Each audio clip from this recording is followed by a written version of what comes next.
सबसे पहले इच्छा होती है उस परम स्थान के दर्शन की जहां भगवान शिव ध्यान में स्थित है। कैलाश पर्वत उनका परम आसन। ये कोई साधारण पर्वत नहीं बल्कि भगवान शिव का साक्षात रूप है। इसके चरणों में है मानसरोवर, मीठे जल की पवित्रता, और राक्षस ताल, खारे जल की रहस्यपूर्ण गहराई। इतने पास फिर भी एक मीठा एक खारा, जैसे भगवान शिव के भीतर संतुलित दो स्वरूप। अब हम पहुंचते हैं उस तपोभूमि पर जहां भगवान शिव और माता पार्वती ने विवाह के बाद ध्यान लगाया।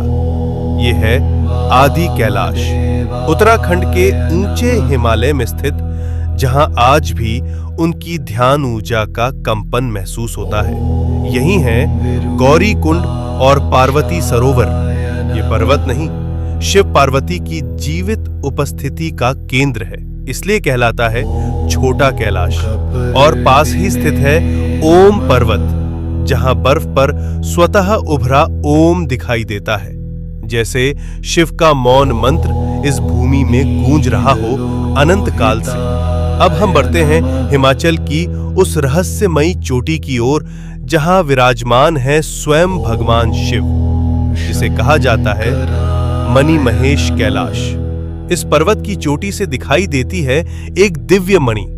मान्यता है जब भगवान शिव प्रसन्न होते हैं तो ये मणि दिव्य तेज प्रकट करती है, जो भक्तों के जीवन में भर देती है एक दिव्य प्रकाश।